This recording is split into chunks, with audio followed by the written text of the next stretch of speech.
ಬನ್ನಿ ಹಾಗಿದ್ರೆ ಕೆಲವೊಂದಿಷ್ಟು ಚಿಂತನೆಗಳನ್ನ ನಾವು ತಿಳಿದುಕೊಂಡು ಬರೋಣ.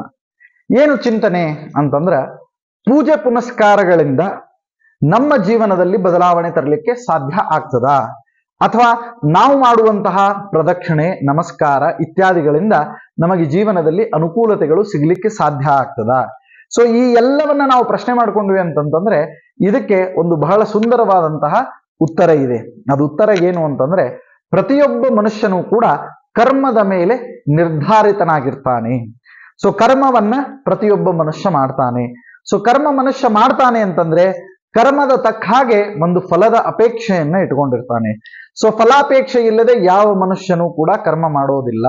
ಕರ್ಮಣ್ಯೇವಾಧಿಕಾರಸ್ತೆ ಮಾ ಫಲೇಶು ಕದಾಶನ ಅಂತ ಹೇಳಿ ಭಗವಂತ ಹೇಳಿದ. ಆದ್ರೆ ಅದನ್ನು ಫಾಲೋ ಮಾಡುವಂತವ್ರು ಎಷ್ಟು ಜನ?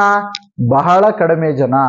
ಯಾಕೆ ನಾ ಈ ಮಾತು ಹೇಳಿಕತ್ತೀನಿ ಅಂತಂದ್ರ, ಕರ್ಮವನ್ನ ಮಾಡುವಂತಹ ಪ್ರತಿಯೊಬ್ಬ ಮನುಷ್ಯನೂ ಕೂಡ ಜೀವನವನ್ನ ತಾರಕವಾಗಿ ಇಟ್ಟುಕೊಳ್ತಾನೆ. ತನ್ನ ಜೀವನ ಏನಿದೆ ಆ ಜೀವನ ತಾರಕವಾಗಿರಬೇಕು ಅಂತನ್ನುವುದೇ ಉದ್ದೇಶ. ಅದಕ್ಕೆ ಹೇಳುವ ಮುಂದಾಗನೇ ಹೇಳ್ತಾರೆ, ಏನು? ಕರ್ಮವೇ ತಾರಕವು ಜೀವರಿಗೆಲ್ಲ, ಕರ್ಮ ತಾರಕ ಕೇಳು ನಿರ್ಣಯ ಈ ಮಾತು ಅಂತ. ಸೊ ನಿರ್ಣಯವಾದಂತಹ ಮಾತು ಯಾವುದು ಅಂತಂತಂದ್ರ ಕರ್ಮ ತಾರಕ. ಸೊ ನಮ್ಮ ಜೀವನಕ್ಕೆ ಕರ್ಮ ತಾರಕ ಅಂತ ಇರ್ತಿರ್ಬೇಕಾದ್ರೆ, ನಾವು ಕರ್ಮವನ್ನ ಮಾಡ್ತಿರ್ಬೇಕಾದ್ರೆ ಸ್ವಾರ್ಥರಹಿತವಾಗಿ ಹೇಗೆ ಮಾಡ್ಲಿಕ್ಕೆ ಸಾಧ್ಯ ಅಂತನ್ನುವಂತಹ ಪ್ರಶ್ನೆ. ಸೊ ಅದಕ್ಕೆ ಉತ್ತರವನ್ನ ಹೇಳ್ತಾ ನಾನು ನಿಮಗೆ ಈ ಚಿಂತನೆಯನ್ನ ಕೊಡ್ತಾ ಇದ್ದೇನೆ. ಆ ಚಿಂತನೆ ಏನು ಅಂತಂದ್ರ, ನೀವು ಭಗವಂತನಲ್ಲಿ ಸಮರ್ಪಣೆಯನ್ನ ಮಾಡ್ರಿ. ನೀವು ಮಾಡಿದಂತಹ ಕರ್ಮಗಳನ್ನ ಭಗವದ್ ಅನುಗ್ರಹಕ್ಕೋಸ್ಕರವಾಗಿ ಮಾಡಿದ್ದೇನೆ ಅಂತ ಅನ್ಕೊಂಡು ಆ ಸಮರ್ಪಣೆಯನ್ನ ನೀವು ಮಾಡಬೇಕು. ಸಮರ್ಪಣೆ ಮಾಡೋದು ಅಂದ್ರೆ ಏನು ಅಂದ್ರೆ, ವ್ಯಸ್ತ ಮತ್ತು ಸಮಸ್ತ ಎರಡು ರೀತಿಯಲ್ಲಿ ಭಗವಂತನಿಗೆ ಸ್ಮರಣೆಯನ್ನ ಮಾಡುವಿಗೆ, ಅವನಿಗೆ ಸಮರ್ಪಣೆಯನ್ನ ಮಾಡುವುದು. ವ್ಯಸ್ತವಾಗಿ ಅಂತಂತಂದ್ರೆ ಏನು? ಎಲ್ಲವನ್ನು ಒಂದೊಂದೇ ಇಡೀ ದಿವಸದೊಳಗೆ ಏನೇನು ಕರ್ಮ ಮಾಡೇವೆ ಎಲ್ಲವನ್ನ ಒಂದೊಂದೇ ಭಗವಂತನಿಗೆ ಸಮರ್ಪಣೆ ಮಾಡುವುದು ವ್ಯಸ್ತವಾಗಿ ಸಮರ್ಪಣೆ ಮಾಡುವಂಥದ್ದು. ಸಮಸ್ತವಾಗಿ ಸಮರ್ಪಣೆ ಮಾಡುವಂಥದ್ದು ಅಂತಂದ್ರೆ, ಬೆಳಗ್ಗಿಂದ ಸಾಯಂಕಾಲದೊಳಗೆ ಏನೇನು ಮಾಡೇನಿ ಅದೆಲ್ಲವೂ ಕೂಡ ಭಗವಂತನ ಆರಾಧನೆ. ಎಲ್ಲೆಲ್ಲಿ ನಡೆದಾಡೇನೆ ಅದೆಲ್ಲವೂ ಪ್ರದಕ್ಷಿಣೆ, ಎಲ್ಲೆಲ್ಲಿ ಮಾತಾಡೇನೆ ಅದೆಲ್ಲವೂ ಸ್ತೋತ್ರ, ಎಲ್ಲೆಲ್ಲಿ ನಾನು ಆ ಭಗವಂತನಿಗೆ ನಾನು ನನ್ನ ಕೈಗಳನ್ನು ಬೆಳೆಸಿದ್ದೇನೆ ಅದು ಚಾಮರ. ಸೊ ಈ ರೀತಿಯಾಗಿ ಮಾಡಿದಂತಹ ಪ್ರತಿಯೊಂದು ಕರ್ಮದಲ್ಲಿ ದೇವರ ಪೂಜೆಯ ಅನುಸಂಧಾನವನ್ನು ಇಟ್ಟುಕೊಂಡು, ಸೊ ಅದಕ್ಕೆ ನಮಗೆ ವರ್ಕ್ ಈಸ್ ವರ್ಷಿಪ್. ಯಾಕೆ ಅಂತಂತಂದ್ರೆ ಈ ಕಾನ್ಸೆಪ್ಟ್ ಇದ್ದಿದ್ದಕ್ಕೆ. ಸೊ ಕರ್ಮದ ಕಾನ್ಸೆಪ್ಟ್ ಏನಪ್ಪಾ ಅಂತಂತಂದ್ರೆ, ವರ್ಕ್ ಈಸ್ ವರ್ಷಿಪ್. ನೀ ಮಾಡುವಂತಹ ಕರ್ಮವೇ ನಿನಗೆ ದೇವರು, ಕಾಯಕವೇ ಕೈಲಾಸ. ಸೊ ಈ ರೀತಿಯಾಗಿರ್ತಿರ್ಬೇಕಾದ್ರೆ ನಾವು ಕೈಲಾಸವಾಸಿಗಳಾಗಬೇಕಲ್ಲ. ಯಾಕೆ? ಬರೀ ನಾವು ಕೈಲಾಸ ಅನ್ಕೊಂಡ್ಬಿಟ್ರೆ ಕೈಯೆಲ್ಲ ಲಾಸ್ ಆಗ್ಬಿಡ್ತದೆ.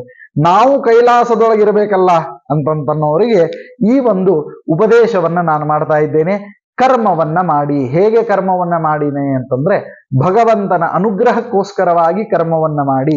ವ್ಯಸ್ತ ಮತ್ತು ಸಮಸ್ತವಾಗಿ ಸಮರ್ಪಣೆಯನ್ನ ಮಾಡಲಿಕ್ಕೆ ಕರ್ಮವನ್ನ ಮಾಡಿ.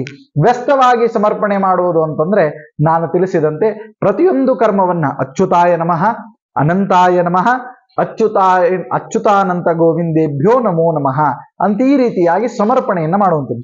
ಸೊ ಅದಕ್ಕೆ ಅಚ್ಯುತಾಯ ನಮಃ, ಅನಂತಾಯ ನಮಃ, ಗೋವಿಂದಾಯ ನಮಃ ಅಂತೇಳಿ ಪ್ರತ್ಯೇಕವಾಗಿ ನೀವು ಹೇಳಿದಾಗ ಇದು ವ್ಯಸ್ತವಾಗಿ ಸಮರ್ಪಣೆಯನ್ನ ಮಾಡಿದಂತೆ. ಇನ್ನ ಸಮಸ್ತವಾಗಿ ಸಮರ್ಪಣೆ ಮಾಡೋದು ಅಂತಂದ್ರೆ ಏನು? ಅಚ್ಯುತಾನಂತ ಗೋವಿಂದೇಭ್ಯೋ ನಮೋ ನಮಃ ಅಂತ ಹೇಳಿ ಎಲ್ಲವನ್ನ ಸೇರಿಸಿಕೊಂಡು ಆ ಭಗವಂತನ ಅನುಗ್ರಹ ಪ್ರಾಪ್ತಿಗೋಸ್ಕರವಾಗಿ ಸಮರ್ಪಣೆಯನ್ನ ಮಾಡುವಂಥದ್ದು.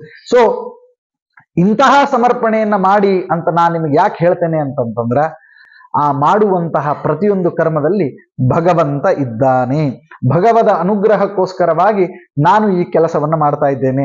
ಒಂದಂತರೂ ನಿಶ್ಚಿತ ಇದೆ, ಏನು ಅಂತಂದ್ರ ನಾವು ಬರುವ ಮುಂದಾಗ ಖಾಲಿ ಕೈಲೇ ಬಂದೇವಿ, ಹೋಗೋ ಮುಂದಾಗೂ ಖಾಲಿ ಕೈಲೇ ಹೋಗ್ತೇವೆ. ಇದಂತರೂ ಫಿಕ್ಸ್ ಕಾರ್ಯಕ್ರಮ. No profit no loss. So ಹೆಂಗ್ ಬಂದೇವಿ ಹಂಗ ಹೋಗ್ತೇವೆ.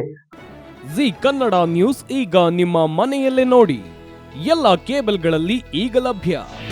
ನಿಮ್ಮ ನೆಚ್ಚಿನ ಜಿ ಕನ್ನಡ ನ್ಯೂಸ್ ಈಗ ಸನ್ ಡೈರೆಕ್ಟ್ ನಲ್ಲಿ number 292, Tata Play number 1664, Jio TV number 1334, NXT digital number 30, in cable number 30, city networks 51, U digital number 162, GTPL number 17, Rockline telecommunications number 42, Shri Basaveshwara cable number 168, rural cable network 60, Vinayaka digital 57, Abhishek cable 821, city channel 53, Siddeshwara cable network 57, ವಿ4 digital infotech 628, Surya digital networks 53, Gajanan digital number 836, Malnad infotech private limited number